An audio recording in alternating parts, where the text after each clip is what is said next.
Verma stories में आपका स्वागत है। जीवन की भागदौड़ में हम अक्सर इस बात को लेकर भ्रम में रहते हैं कि असली बुद्धिमान कौन है। क्या वह जो बड़ी बड़ी डिग्रियां लेकर बैठा है? क्या वह जो हर बहस में दूसरों को तर्कों से हरा देता है? या वह जिसके पास धन और ऐश्वर्य का अंबार है? भगवान बुद्ध के अनुसार बुद्धिमत्ता कोई ऐसी चीज नहीं है जिसे कागज के टुकड़ों या बैंक के खातों से साबित किया जा सके। बुद्धिमत्ता एक गहरा ठहराव है, एक ऐसी शांति है जो इंसान के आचरण और उसकी आत्मा से झलकती है। आज मैं आपको एक ऐसी ही प्राचीन बौद्ध कथा सुनाने जा रहा हूं जो आपके सोचने के नजरिए को पूरी तरह बदल देगी। यह कहानी आपको उन 12 लक्षणों के बारे में बताएगी जो एक सच्चे और असली बुद्धिमान व्यक्ति की पहचान होते हैं। प्राचीन काल की बात है। मगध साम्राज्य के एक अत्यंत समृद्ध और भीड़-भाड़ वाले नगर राजगृह के बाहरी छोर पर एक घना और शांत वन था। इस वन के भीतर वेणुवन विहार स्थित था, जहां तथागत बुद्ध के एक परम शिष्य भदंत सुभूति निवास करते थे। भदंत सुभूति की शांति, उनकी करुणा और उनके ज्ञान की चर्चा उस समय दूर दूर तक फैली हुई थी। उसी राजगृह नगर में एक कुलीन और अत्यंत कुशाग्र बुद्धि वाला युवक रहता था, जिसका नाम था शशांक। शशांक ने बहुत ही कम उम्र में कई कठिन शास्त्रों और वेदों का गहन अध्ययन कर लिया था। उसे अपनी तर्क शक्ति, स्मरण शक्ति और ज्ञान पर बहुत अधिक घमंड था। पूरे मगध राज्य में कोई भी बड़ा से बड़ा विद्वान उससे शास्त्रार्थ में जीत नहीं पाता था। लेकिन इस बेतहाशा ज्ञान ने शशांक को विनम्र और दयालु बनाने के बजाय अत्यंत अहंकारी और असहिष्णु बना दिया था। उसे लगता था कि इस पूरी दुनिया में उससे ज्यादा बुद्धिमान और समझदार कोई दूसरा इंसान है ही नहीं। एक दिन शशांक ने नगर के चौराहे पर भदंत सुभूति की अपार प्रशंसा सुनी। लोग कह रहे थे कि सुभूति जैसा ज्ञानी पूरे मगध में नहीं है। यह सुनकर शशांक के मन में अहंकार का विष जाग उठा। उसने तय किया कि वह वेणुवन विहार जाकर भदंत सुभूति को शास्त्रार्थ में हराएगा और पूरे नगर के सामने यह साबित करेगा कि असली ज्ञानी केवल वही है, कोई साधारण सा सन्यासी नहीं। अगली सुबह शशांक उत्तम वस्त्र धारण कर अपने शिष्यों और पूरे आत्मविश्वास के साथ वेणुवन विहार पहुंचा। विहार का वातावरण नगर के कोलाहल से बिल्कुल विपरीत, अत्यंत शांत और पवित्र था। वहां केवल पक्षियों की मधुर चहचहाहट और हवा से हिलते पेड़ों के पत्तों की आवाज आ रही थी। शशांक ने देखा कि एक वृद्ध भिक्षु, जिनके चेहरे पर एक अद्भुत तेज और होठों पर कोमल मुस्कान थी, विहार के प्रांगण में एक साधारण सी झाड़ू से सूखे पत्तों को बुहार रहे थे। शशांक भारी कदमों से उनके पास गया और अत्यंत कठोर और ऊंचे स्वर में बोला, क्या आप ही भदंत सुभूति हैं? मैंने नगर में सुना है कि आप बहुत बड़े ज्ञानी हैं और लोग आपकी पूजा करते हैं। मैं इस राजगृह का सबसे बड़ा और अजेय विद्वान शशांक हूं। मैं आपको शास्त्रार्थ की खुली चुनौती देने आया हूं। आइए और मुझसे ज्ञान की चर्चा कीजिए। भदंत सुभूति ने अपना झाड़ू बुहारना नहीं छोड़ा। उन्होंने ना तो कोई हैरानी दिखाई और ना ही कोई क्रोध। उन्होंने अत्यंत मधुर, धीमी और शांत स्वर में कहा, विहार में तुम्हारा स्वागत है शशांक। मैं कोई बड़ा ज्ञानी नहीं हूं, बस इस जीवन के छोटे से सच को समझने का एक प्रयास कर रहा हूं। शास्त्रार्थ तो वे लोग करते हैं जिन्हें दुनिया के सामने कुछ साबित करना हो या अपना वर्चस्व दिखाना हो। मुझे स्वयं को किसी के भी सामने कुछ साबित नहीं करना। तुम चाहो तो मेरे साथ इस पेड़ की छांव में बैठकर थोड़ा विश्राम कर सकते हो। शशांक को यह बात अपना बहुत बड़ा अपमान लगी। उसका अहंकार आहत हो गया। वह क्रोधित होकर अपनी आंखें लाल करते हुए बोला, आप मेरे तर्कों से डर गए हैं। आप भली भांति जानते हैं कि आप मेरे ज्ञान के आगे एक पल भी टिक नहीं पाएंगे। असली बुद्धिमान वह होता है जिसके पास हर कठिन प्रश्न का सटीक उत्तर हो, और आप तो एक साधारण मजदूर की तरह यहां पत्ते बुहार रहे हैं। भदंत सुभूति अब रुके। उन्होंने अपनी झाड़ू को एक किनारे पर सलीके से रखा और शशांक की आंखों में अपार करुणा और प्रेम से देखते हुए बोले, शशांक, तुम्हारे पास शब्द बहुत हैं, लेकिन तुम्हारे भीतर शांति बिल्कुल नहीं है। तुम्हारे पास किताबों से जुटाई गई जानकारी का बहुत बड़ा भंडार है, लेकिन जीवन जीने की बुद्धिमत्ता का सर्वथा अभाव है। तथागत कहते हैं कि असली बुद्धिमान वह नहीं है जो हर बहस जीत ले या दूसरों को नीचा दिखा दे।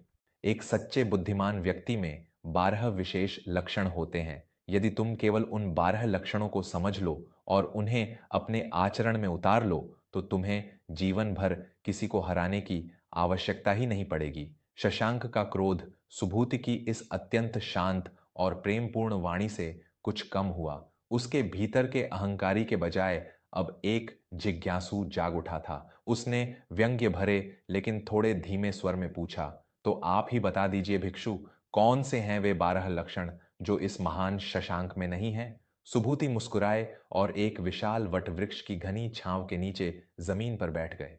उन्होंने शशांक को भी अपने पास बैठने का इशारा किया। शशांक थोड़ी अनिच्छा से उनके सामने बैठ गया। भदंत सुभूति ने अपनी आंखें मूंदी, एक लंबी और गहरी सांस ली और फिर अत्यंत स्पष्ट भाव से बोलना शुरू किया।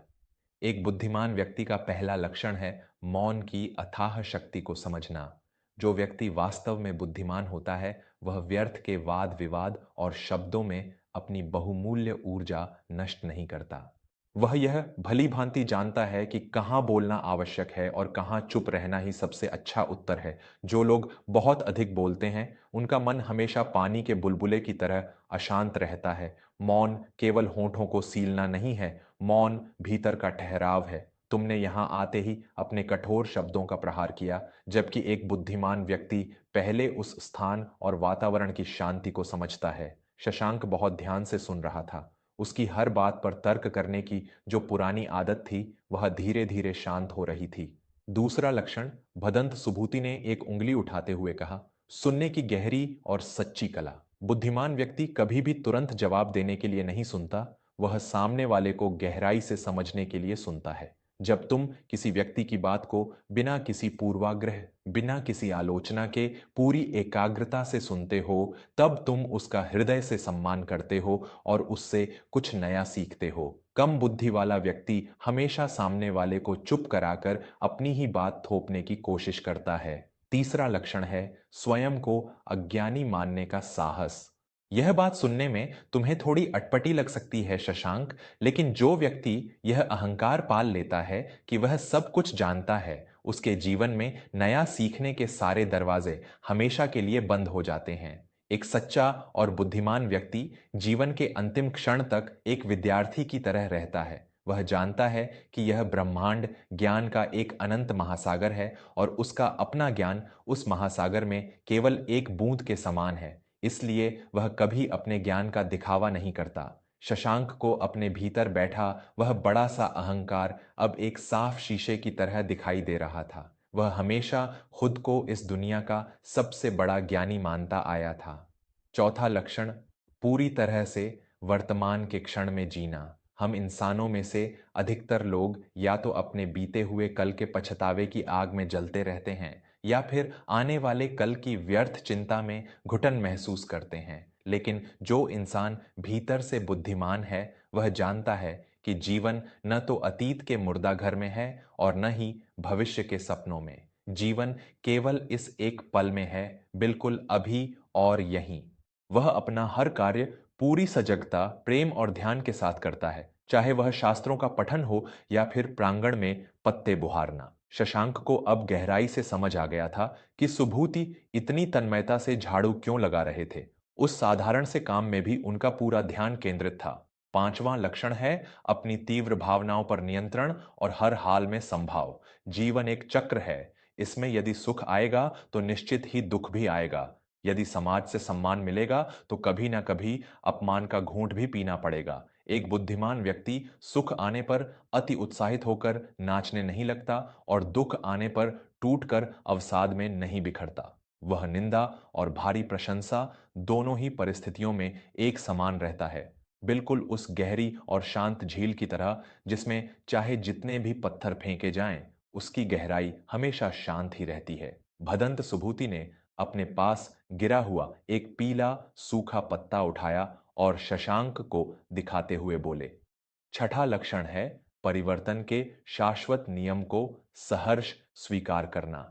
इस पूरे संसार का सबसे बड़ा सत्य यही है कि यहाँ कुछ भी हमेशा के लिए नहीं है, कुछ भी स्थायी नहीं है। जो आज जवान है वह कल वृद्ध होगा, जो आज तुम्हारे पास है कल वह किसी और का होगा। जो मनुष्य इस प्राकृतिक बदलाव का विरोध करता है वह जीवन भर दुख भोगता है। बुद्धिमान व्यक्ति जानता है कि यह समय भी अंततः गुजर जाएगा, इसलिए वह हर विपरीत परिस्थिति को सहजता से स्वीकार कर लेता है। शशांक ने धीरे से अपना सिर झुका लिया। वह हमेशा अपने रिश्तों, अपने रुतबे और परिस्थितियों को अपनी मुट्ठी में कैद रखने की कोशिश करता था, और जब वह मुट्ठी से फिसलते थे तो वह भयंकर क्रोधित हो जाता था। सातवां लक्षण, अपने क्रोध पर करुणा की महान विजय। जब कोई तुम्हें बुरा कहता है या तुम्हारे सम्मान को ठेस पहुंचाता है तो एक साधारण इंसान की तरह स्वाभाविक रूप से क्रोध आता है, लेकिन एक बुद्धिमान व्यक्ति क्रोध का अंधा उत्तर क्रोध से कभी नहीं देता। वह अपनी समझ से यह देख लेता है कि जो व्यक्ति क्रोध कर रहा है वह स्वयं अपने ही भीतर दुखी, पीड़ित और अशांत है। इसीलिए वह उस क्रोध करने वाले के प्रति करुणा और दया का भाव रखता है। तुमने यहां आते ही मुझ पर अपना क्रोध बरसाया, लेकिन मैंने बदले में तुम्हें अपनी करुणा और प्रेम दिया। शशांक के मन और बुद्धि से सारा मैल आंसुओं के रूप में धुलने लगा था। भदंत सुभूति की एक एक बात सीधे उसकी सोई हुई आत्मा में उतर रही थी। आठवां लक्षण है अपनी गलतियों को सहर्ष और बिना किसी झिझक के स्वीकार करना।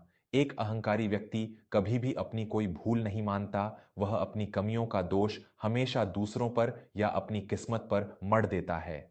लेकिन एक बुद्धिमान इंसान भली भांति जानता है कि गलतियां होना मानवीय स्वभाव का हिस्सा है। वह अपनी गलतियों को दुनिया से छिपाता नहीं है, बल्कि खुली किताब की तरह उन्हें मानकर उनसे सीखता है और खुद को कल से बेहतर बनाता है। नौवां लक्षण, दूसरों की उन्नति और सफलता से कभी ईर्ष्या न करना। जब कोई दूसरा व्यक्ति जीवन में आगे बढ़ता है तो कमजोर और छोटी बुद्धि वाले लोग हमेशा उससे जलते हैं, उसकी बुराई करते हैं और उसे नीचे खींचने का कुप्रयास करते हैं। लेकिन एक समझदार और बुद्धिमान इंसान दूसरों की सफलता से हमेशा प्रेरणा लेता है। वह यह सत्य जानता है कि इस विशाल दुनिया में हर किसी के सफल होने के लिए पर्याप्त अवसर और स्थान मौजूद हैं। विहार के उस वट वृक्ष के नीचे अब हवा थोड़ी तेज हो गई थी, लेकिन शशांक का अशांत मन अपने पूरे जीवन में पहली बार इतना अधिक शांत और स्थिर था। 10वां लक्षण, सुभूति ने अपनी आवाज में और अधिक मिठास घोलते हुए कहा, एक अत्यंत सरल और सादा जीवन। बुद्धिमत्ता का दिखावे से कोई भी संबंध नहीं है। जब इंसान भीतर से रत्नों की तरह समृद्ध हो जाता है तो बाहर के आभूषण और दिखावा उसके लिए पूरी तरह अर्थहीन हो जाते हैं। बुद्धिमान व्यक्ति की भौतिक जरूरतें बहुत कम होती हैं और वह उसी सीमित साधन में परम आनंद और संतोष का अनुभव करता है। 11वां लक्षण है इस सृष्टि के हर प्राणी के प्रति अपार दया और प्रेम का भाव रखना। बुद्धिमत्ता केवल संस्कृत के श्लोकों या ग्रंथों को रटने में नहीं है, बल्कि रास्ते पर चलती हुई एक छोटी सी चींटी के दर्द को महसूस कर पाने में भी है। जो व्यक्ति इस संपूर्ण सृष्टि को एक ही परिवार मानता है और किसी भी जीव को अकारण कोई कष्ट नहीं देता, वही सही मायने में सबसे बड़ा बुद्धिमान है। भदंत सुभूति थोड़ा रुके। उन्होंने आगे बढ़कर शशांक के झुके हुए कंधे पर अपना प्यार भरा हाथ रखा और बहुत ही कोमल स्वर में बोले। और 12वां तथा सबसे महत्वपूर्ण लक्षण है अपनी स्वयं की भीतर की खोज।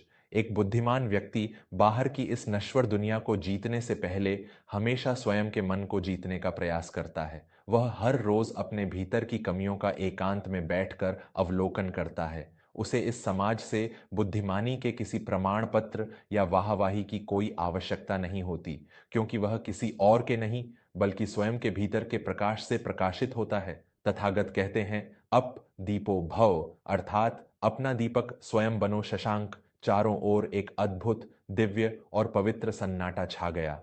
शशांक, जो पूरे राजगृह नगर का सबसे बड़ा, अजेय और घमंडी विद्वान माना जाता था, आज एक छोटे बच्चे की तरह फूट फूट कर रो रहा था। उसके असीम ज्ञान का सारा झूठा अहंकार भदंत सुभूति के इन 12 सरल लक्षणों के आगे शीशे के महल की तरह टूटकर बिखर चुका था। उसने अपनी जगह से उठकर भदंत सुभूति के दोनों चरण मजबूती से पकड़ लिए और अपने आंसुओं से उन्हें भिगोने लगा।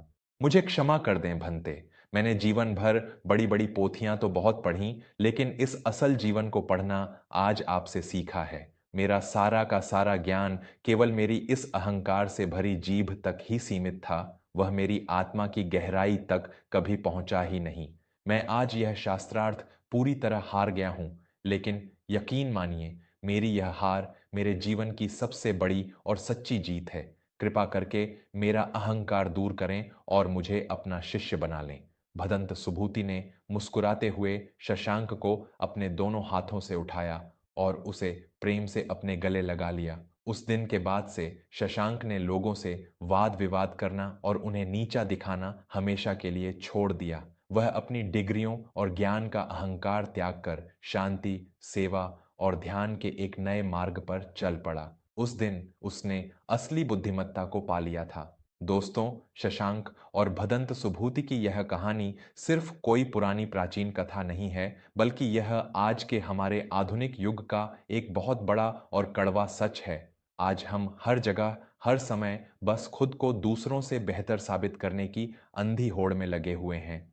हम चाहते हैं कि हर कोई बस हमारी बुद्धिमानी का लोहा माने, लेकिन क्या वास्तव में बुद्धिमानी महफिलों में शोर मचाने में है? भगवान बुद्ध की ये अनमोल शिक्षाएं हमें बताती हैं कि इंसान की असली ताकत उसके शांत रहने में है, दूसरों को बिना जज किए समझने में है और खुद को हर दिन कल से थोड़ा बेहतर बनाने में है। एक बार आज एकांत में अकेले बैठकर पूरी ईमानदारी से यह सोचिएगा कि भदंत सुभूति द्वारा बताए गए इन 12 लक्षणों में से कितने लक्षण आपके अपने भीतर मौजूद हैं। अगर आपको लगता है कि एक भी लक्षण की कमी है, तो आज और अभी से उस पर काम करना शुरू कर दीजिए। किताबी ज्ञान तो आज की तारीख में इंटरनेट पर भी आसानी से उपलब्ध है, लेकिन जीवन जीने की यह सच्ची बुद्धिमत्ता आपको किसी और से नहीं, बल्कि अपने खुद के भीतर से ही जगानी पड़ेगी। आपको यह गहरी और शांत बौद्ध कथा कैसी लगी? क्या आपने भी कभी अपने जीवन में या अपने आसपास किसी ऐसे इंसान को देखा है जो अपने ज्ञान या पैसे का बहुत दिखावा करता हो, लेकिन उसके अंदर समझदारी और शांति की भारी कमी हो? अपनी बहुमूल्य राय और अपने व्यक्तिगत अनुभव हमारे साथ कमेंट्स में जरूर साझा कीजिएगा। आप देख रहे थे वर्मा स्टोरीज। हम बहुत जल्द फिर मिलेंगे एक नई सच्ची कहानी और जीवन की एक नई सोच के साथ। तब तक के लिए हमेशा खुश रहें, भीतर से शांत रहें और बाहर की इस शोर भरी दुनिया को जीतने से पहले अपने भीतर के उस खामोश संसार को जीतने का सच्चा प्रयास करें। बहुत बहुत धन्यवाद।